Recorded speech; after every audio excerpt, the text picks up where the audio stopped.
Hola, mis queridos hermanos y hermanas, bienvenidos a una nueva semana del estudio de Ven, Sígueme. Yo soy Daniel Ampudialazo y hoy conversaremos acerca del sacerdocio, hoy y el miércoles. Esta es la primera parte, no olviden ver la segunda luego. El tema de esta semana se llama Ver abiertos los cielos, y eso me puso a pensar cuando recién lo leí y empecé a estudiar. Por supuesto, habla acerca del sacerdocio. Vamos a aprender durante esta semana algunas cosas interesantes como la organización, sacerdocio mayor, menor, ¿por qué? ¿Por qué se llaman como se llaman? ¿De dónde provienen? ¿Cuál es el nombre original? ¿Por qué tenemos esta división? Y algunas cosas más. En esta primera parte vamos a aprender también acerca del orgullo. Y eso es un tema que nos habla a muchos de nosotros. Sin más preámbulos, empecemos.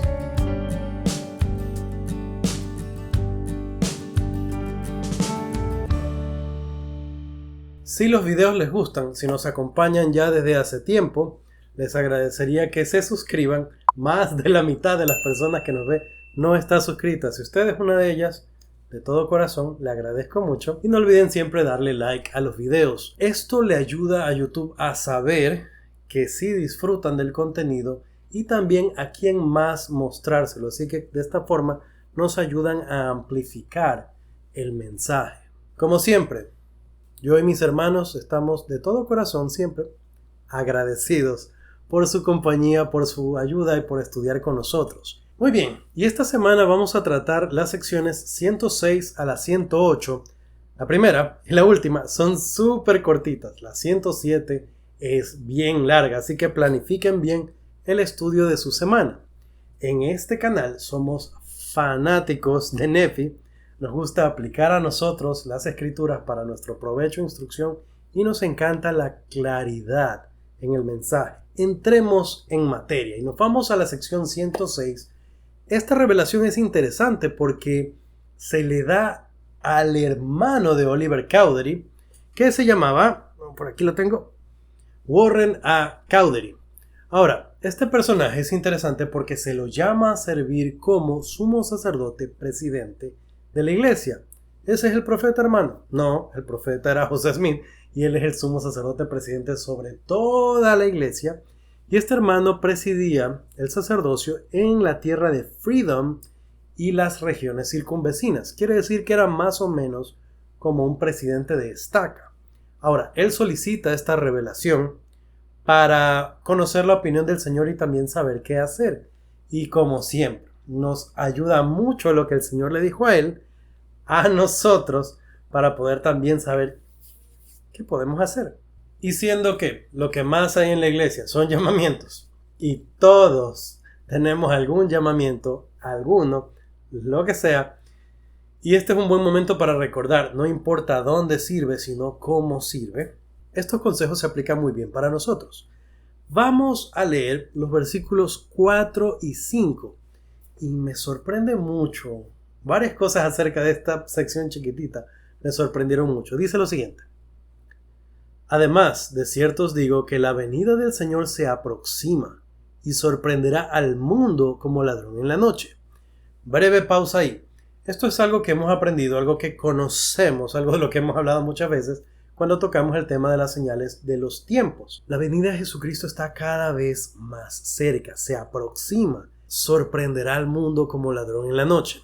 Que venga como ladrón no quiere decir que nos viene a robar, sino que viene así, furtivamente, de sorpresa, cuando no lo imaginamos, cuando estamos dormidos.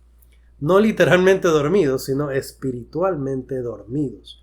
Ahora, ¿qué podemos hacer nosotros para que no nos agarre así desprevenida la venida de Jesucristo, su regreso? Veamos qué le dijo este hermano. Versículo 5.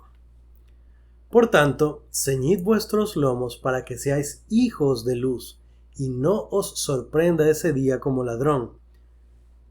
Interesante. Cuando leí esto, me quedé como loco. Ustedes saben que cada vez que yo leo las escrituras, muchas cosas me sorprenden. Me quedo como loco. Ceñid vuestros lomos. Vamos a hablar una vez más de causa y efecto. Ceñid vuestros lomos, ¿para qué? Y después que se cumple eso, ¿para qué? Hay 3 pasos en esta escritura. Primero, ceñir vuestros lomos. ¿Qué significa? Cuando hablamos acerca de recibir toda la armadura de Dios, destacamos qué significan todas las piezas de la armadura y dijimos que ceñir los lomos es una representación de observar, de guardar la ley de castidad. Muchos hermanos me escribieron en los comentarios preguntando, hermano, ¿y eso dónde está? Y a todos se les respondió, no me lo inventé yo, está en los manuales, lo dijo, no me acuerdo quién lo dijo, siempre me pasa lo mismo, pero no me lo inventé yo, está en los manuales, lo dijeron autoridades generales. En este momento no quiero ahondar demasiado en eso porque es totalmente otro tema, pero concentrémonos en este punto. Se nos manda a guardar la ley de castidad para que seáis hijos de luz. Este es el primer paso. Ok. Para yo poder ser un hijo de luz, entonces tengo que guardar la ley de castidad. ¿Qué significa ser hijo de luz? Conversamos ya hace algunas semanas acerca de la luz, sus muchos símbolos, sus muchas aplicaciones. Eso también se pueden regresar por ahí a revisarlo. Pero entonces podríamos decir de forma muy resumida que Jesucristo es la fuente de luz. Y si hablamos de ser hijos de luz, es que adquirimos el poder de llegar a ser hechos, convertidos en sus hijos por causa de la expiación. Un paso necesario para ello, que nos precalifica, es guardar la ley de castidad. Pero, ¿cuál es la relación? ¿Por qué? Y eso es una buena pregunta para analizar en familia y convérsenlo en casa. ¿Qué tiene que ver la ley de castidad con ser llamado o convertirse en un hijo de luz? Convérsenlo. Ahora, como les decía, este es un paso y de ahí viene otro. Y no os sorprenda ese día como ladrón. Entonces nosotros podemos establecer aquí causa y efecto, como les decía, o también qué mandamiento debo guardar para obtener qué bendición. Si seguimos el camino, que es muy sencillo, nosotros podemos estar prevenidos, prestos, no solo advertidos, sino felices y contentos, porque podemos sentir que se acerca el día para aquellos que sean fieles. Jesucristo, la segunda venida de Jesucristo no los va a sorprender, van a estar preparados, van a estar listos, por sobre todo, no va a venir con tremendo susto de que vino la segunda venida, sino que va a ser un gusto y prácticamente que vamos, aquellos que nos esforcemos por hacerlo, me incluyo con un objetivo de tener fe, para ustedes y yo, que estemos listos, que estemos preparados, va a ser un momento y un evento glorioso, no va a ser como ladrón en la noche. Ok, pasemos al versículo 7 y este versículo tiene algo muy interesante que se aplica a todos nosotros. Dice, así que bendito es mi siervo Warren, porque seré misericordioso para con él, y no obstante la vanidad de su corazón lo enalteceré si se humilla ante mí. Qué interesante, este hermano que estaba siendo llamado a este importante llamamiento tenía vanidad en su corazón. Ciertamente todos nosotros, ustedes y yo, todo el mundo tiene cierto grado de vanidad, más o menos, según mi grado de conversión, según mi grado de progreso, según en la medida en la que yo me acerco a Dios, tengo más o menos vanidad. Ahora, a pesar de la vanidad que hay en nuestros corazones, a pesar de los problemas que tenemos, a pesar de que ciertamente pecamos de orgullo, ustedes y yo, el Señor dice que es misericordioso. No solo con él, con el hermano Warren, con nosotros.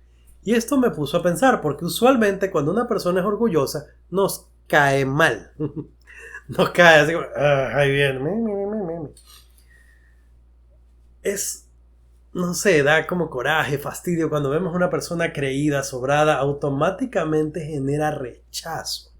Nuestro Padre Celestial es misericordioso con nosotros, aun cuando actuamos de esa manera. Esto no significa que está bien, esto no significa que lo hagamos nomás, no pasa nada, el Señor igual es misericordioso con nosotros. Estoy recalcando esto para que nosotros no seamos odiosos con una persona que tiene este problema. Todos nosotros tenemos ese problema. Todos nosotros estamos en cierta medida, más o menos, ahí. Fíjense que ahí está la condición. Lo enalteceré si se humilla ante mí. Entonces, una clave que nosotros debemos tener cuidado, que debemos observar, es que tenemos igual que humillarnos. El versículo 8 da más pautas interesantes. Dice, y le daré gracia y confianza para que se sostenga firme.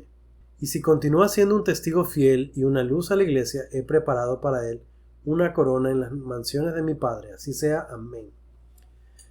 Algo interesante con este tema del orgullo es que a veces pensamos que el directo opuesto es una persona que anda calladita, que no dice nada, que tiene miedo de decir las cosas, que pide disculpas y perdón por todo. Esta no es una persona que tiene la humildad que Dios requiere de nosotros, sino que es una persona insegura y temerosa.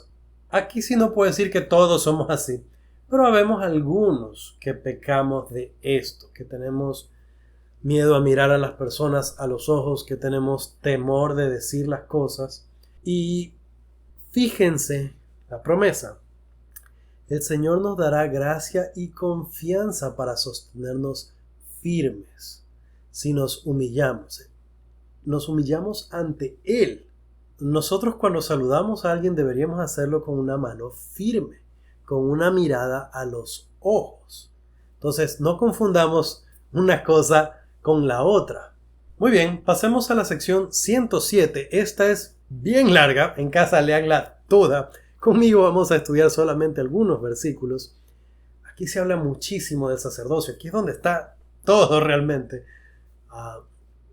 El estudio de la semana acerca del sacerdocio, todito está aquí. Y en esta primera parte solo vamos a ver algunos versículos. Vamos a ver más en la segunda parte, así que no se la pierdan el miércoles. Esta sección realmente son dos revelaciones con dos fechas distintas, pero se da la fecha de la primera revelación. Los versículos del 60 al 100 dice el encabezado que pertenecen a una revelación que se dio más tarde, pero que luego se insertó aquí porque tenía sentido que esté todo junto.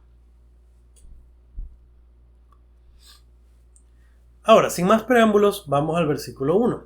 En la iglesia hay dos sacerdocios, a saber, el de Melquisedec y el arónico, que incluye el levítico.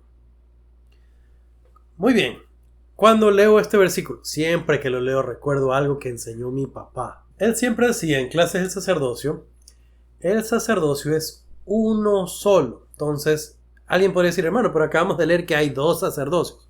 Sí, pero ¿cómo interpretamos esto? El sacerdocio es uno solo, pero está organizado en diferentes partes. ¿Ok? Si lo pensamos bien, cuando hablamos del sacerdocio, hablamos del poder de Dios dado al hombre. Es un solo poder. Y aún un diácono recién ordenado al sacerdocio arónico, que ya vamos a hablar de todo eso, tiene este poder. Simplemente que tiene acceso a solo ciertas partes porque está en preparación para recibir más. Entremos a hablar un poco más de estas cosas. Versículo 2 dice, la razón por la cual el primero se llama sacerdocio de Melquisedec es que Melquisedec fue un gran sumo sacerdote. Versículo 3. Antes de su época se llamaba el santo sacerdocio según el orden del Hijo de Dios. Aún mi tono de voz cambia porque es un asunto muy reverente. El versículo 4 explica que por reverencia al nombre de Dios, y ya que se iba a repetir con mucha frecuencia, entonces se cambia el nombre de este sacerdocio. Ahora, esto no quiere decir que el sacerdocio le pertenece a Melquisedec. Esto quiere decir que Melquisedec, siendo un gran hombre, el sacerdocio lo llamamos por decirlo así como el sacerdocio que tuvo Melquisedec.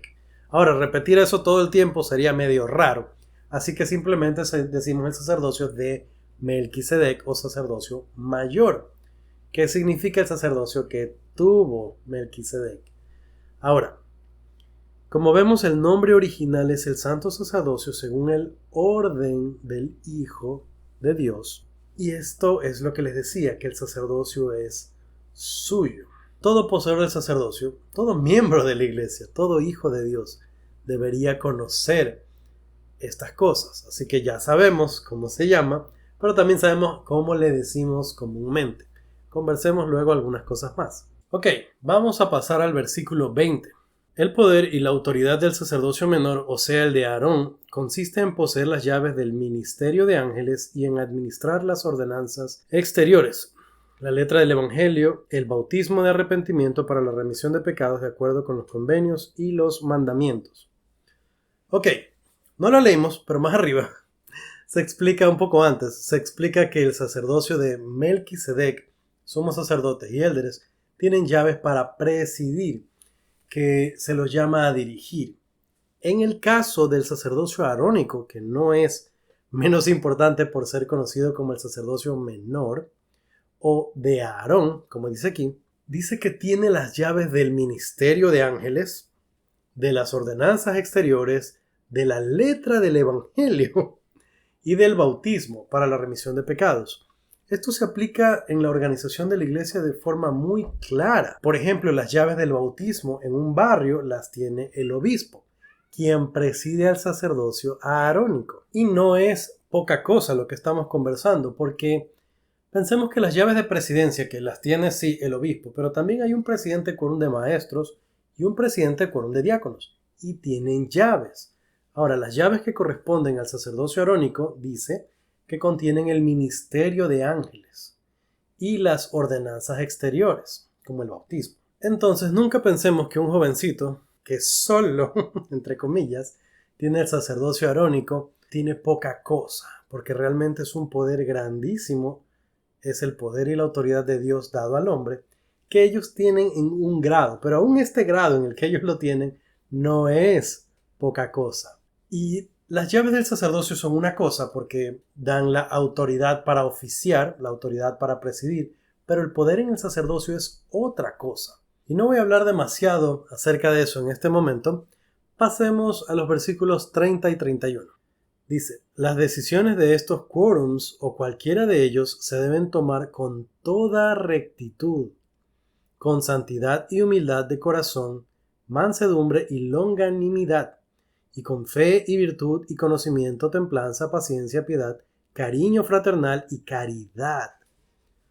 31. Porque existe la promesa de que si abundan estas cosas en ellos, no serán sin fruto en cuanto al conocimiento del Señor.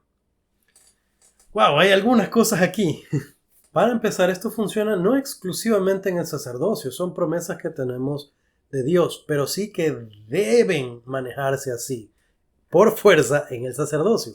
Otra vez, dice que las decisiones se toman, ojo, las decisiones se toman con rectitud, santidad, humildad de corazón, mansedumbre, longanimidad, fe, virtud, conocimiento, templanza, paciencia, se me acaban los dedos, piedad, cariño fraternal y caridad. Son técnicas de hacer las escrituras, técnica de estudio de las escrituras, hacer listas.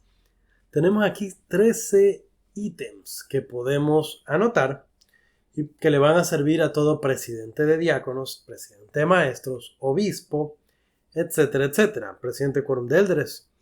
Cualquier asunto de la iglesia del sacerdocio se debe hacer considerando todas estas cosas. Y podríamos tomar bastante tiempo hablando de cada una, qué significa o cómo aplico.